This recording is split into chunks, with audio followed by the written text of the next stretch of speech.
satu yang saya pentingkan itu pendharmaan. Kita berbuat baik, cinta kasih itu insya Allah kita tebarkan. Itu saja sudah bagi saya pribadi loh.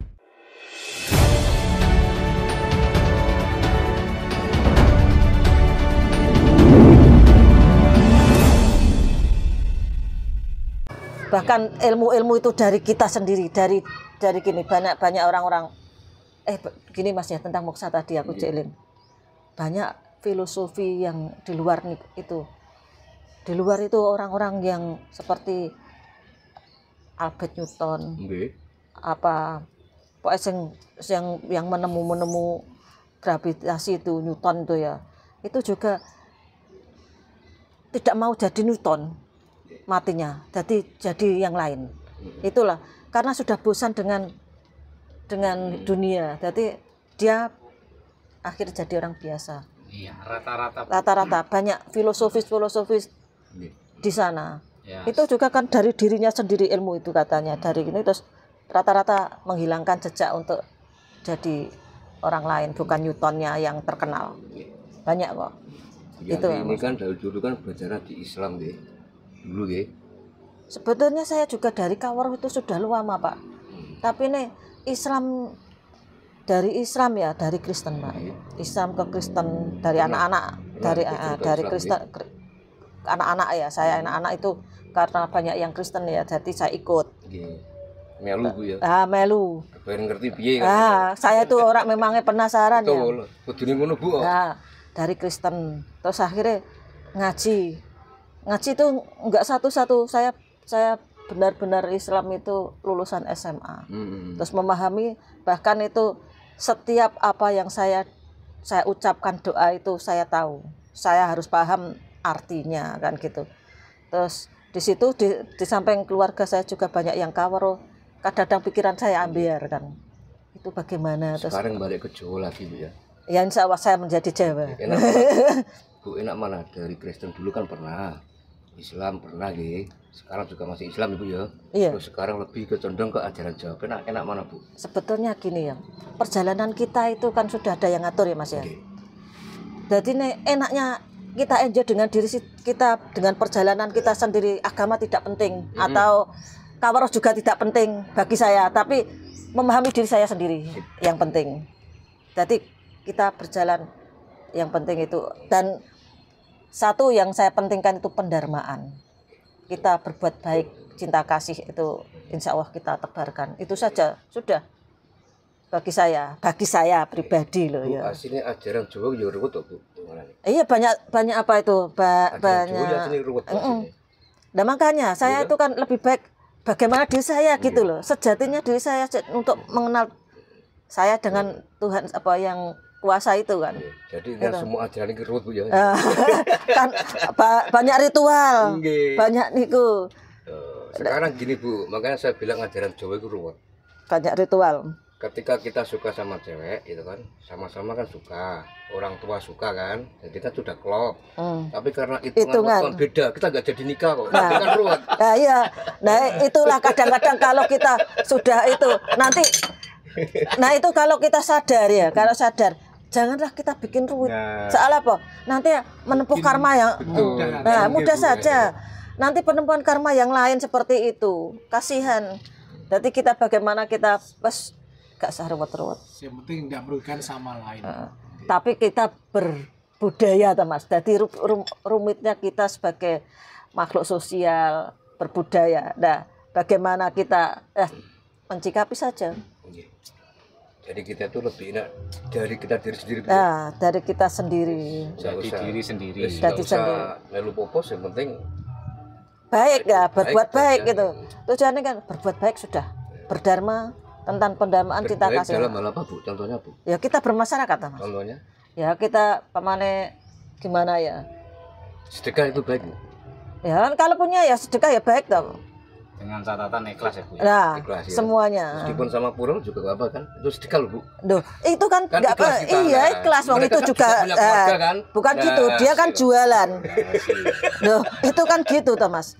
Nek masalah dengan wong kadang-kadang purul juga tidak mau jadi purul kan gitu. Iya kan. Nah, tapi gitu, tapi juga begitu. enak karena enjoy, dia juga tidak mau keluar kan gitu. Ya, kan, sebetulnya diberi pilihan. Kan gini toh Bu, kalau kita menyelami kehidupan mereka itu kan beliaunya juga kan punya tanggung jawab besar tentang keluarga. Ya toh. Rata-rata itu kan diterlantarkan oleh kaum kita, ya, gitu, kaum laki-laki. Jadi intinya kan bangsat iki. Jadi intinya itu kalau kita mau melakukan dharma, kita kan nggak pandang bulu. Nggak pandang bulu. Gini Pak ya, sece. Kalau kita beda, nek purul kan jenengan berharap ada harapan. Ya buat dijak karaoke kan, buat jak apa. Lah kalau kita berdharman kan tidak tanpa. Lah kan jenengan tidak usah joget-joget atau langsung kasih enggak usah kuwi tak kei ya. Mungkin itu bebas. Berbuat dharma kan, ngasih orang. Dia saya anggap dia tuh butuh uluran tangan orang lain kan. Saya kasih. Tapi habis dibawa ke warung tua, berarti kan kita percuma. Ayo, gimana sekarang? Nah, itu kan tergantung. Kan banyak yang gitu, Bu. Masalahnya kan kita ini untuk mendistribusikan sedekah itu kadang kita butuh pemikiran, Bu. Betul. Nah, itu kan bukan butuh pemikiran, tapi hati kita yang kita pikirkan. Ikhlas enggak kan gitu. Tanpa imbalan apa-apa, namanya sedekah. Itu kan kita mbok gawe apa-apa sudah kan gitu. Itu karepmu. Wong urip iku ya mbok tanggung-tanggung dhewe kan gitu. Kalau kita menyadari bahwa hidup itu kita sendiri, orang itu ya lakumu dan lakuku tidak sama. Lakumu ya lakumu, lakuku ya lakuku kan gitu. Apa enggak mubazir Bu kayak gitu ketika kita mengasih uang ya tidak begitu. Itu dipakai untuk perbuatan yang negatif itu enggak. Saya kira enggak. Penting tujuanmu baik. Niat baik, yang niat mengasih ikhlas. Ya, yang dinilai bukan bagi siapa yang nilai kan gitu. Iya, ya tinggal kamu saja kalau tidak ada rasa menyesal dan menyesali lah gitu. Itu baru gitu ya. Pokoknya kita lepas lah, kita melepas tidak ada embel-embel apapun. Sudah menerima, melepas dan melupakan. Kan itu kalau apa terserah dia. Ya. Kalau di spiritual awakening itu ada menerima saat ini, melepas yang sudah dan melupakan. Nah, itu sudah. Soalnya perjalanan kita tetap berjalan. Bukan jalan di tempat, tapi tetap ada cerita-cerita yang lain. Jadi kemarin yang cerita buruk kita tutup, kita berjalan lagi kan gitu. Walaupun jalan itu kan sudah dijalani, tapi kita bagaimana wes ginaris Mas ya. Tapi bagaimana kita enjoy dengan perjalanan kita, tahu bahwa wis ono jalakno. Mungkin dengan enjoy itu kita jadi diri kita sendiri. Kalau kita mau memberi apa-apa, sudah wes gak ono embel-embel yang lain. Bah digaya apa-apa, sudah. Bu, ini ada pemahaman yang mungkin perlu Bu Yanti nanti dijelaskan gitu. Iya. Mungkin karena saya ini masih bertanya-tanya Bu tentang definisi ikhlas sama pasrah gitu. Kan sering kan kita jumpai. Iya. Aku tuh pengen urip pasrah wae wis aku di masalah pasrah mbak sing urip. Aku pengen urip ikhlas lah, itu bagaimana itu? Nah, salah kalau pasrah itu. Gimana? Pasrah dan berserah beda. Bedanya beda. Kita berserah, kita sudah berusaha. Terserah hasilnya. Kalau kita pasrah tidak dibiarkan di tempat. Sakarep kan gitu. Kalau kita berserah, kita sudah usaha, jadi hasilnya sudah berserah. Itu berserah. Nah, kalau ikhlas, nah itu tadi kan saya sudah bilang, kita menerima, melepas dan melupakan. Lupa itu ikhlas. Salah satu dari ikhlas itu lupa.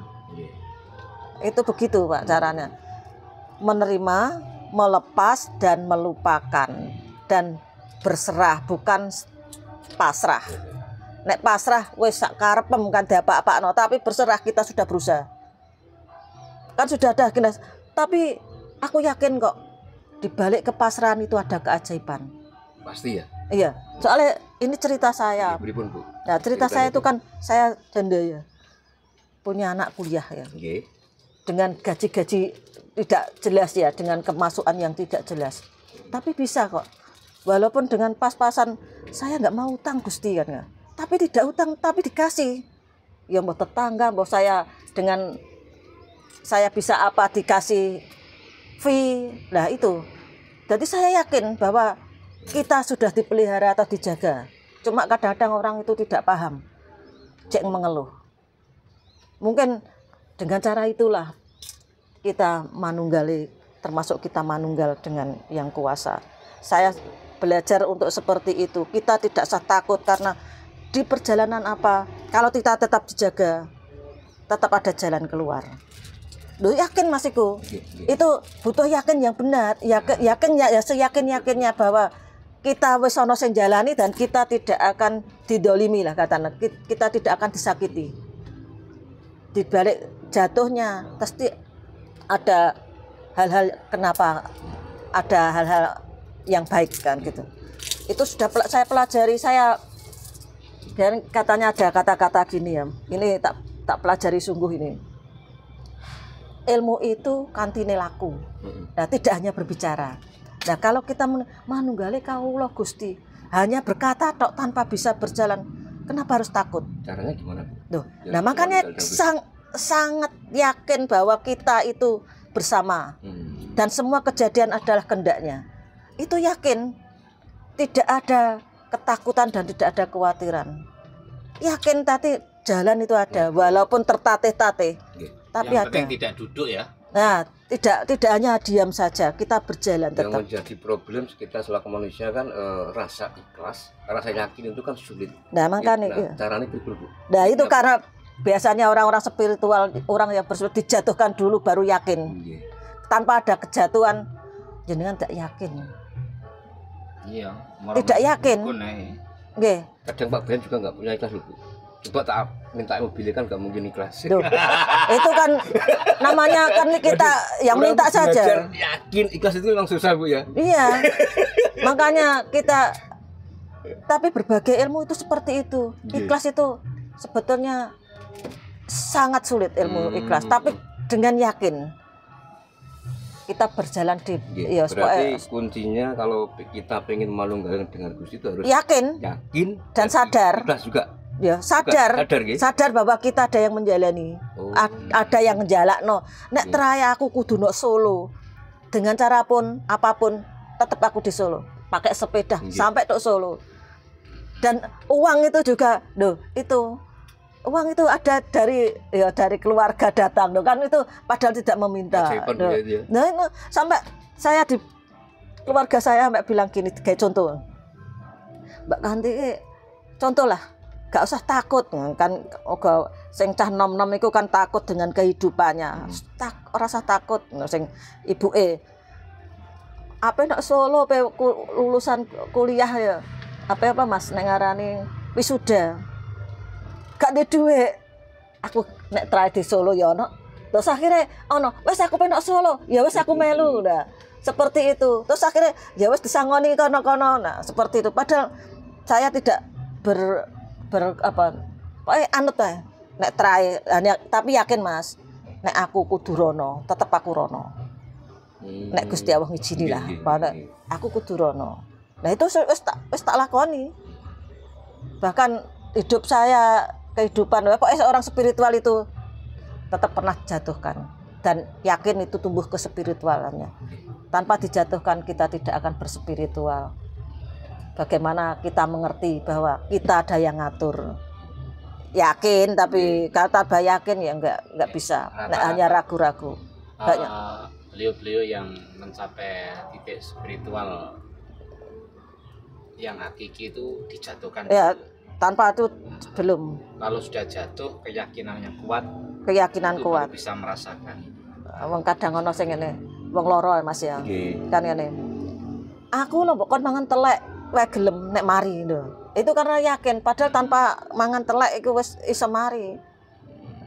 Sampai lho kok iso ngono iya saking aku ki pegel atiku. Terus akhirnya yakin aku ana tombo ya wis. Kan gitu. Pokoknya kalau kita yakin berbagai cara kok, keajaiban ada kok. Wis aku golek utang anak ora ono ya Mas. Jangan mencari, duduk, diam dan merenung.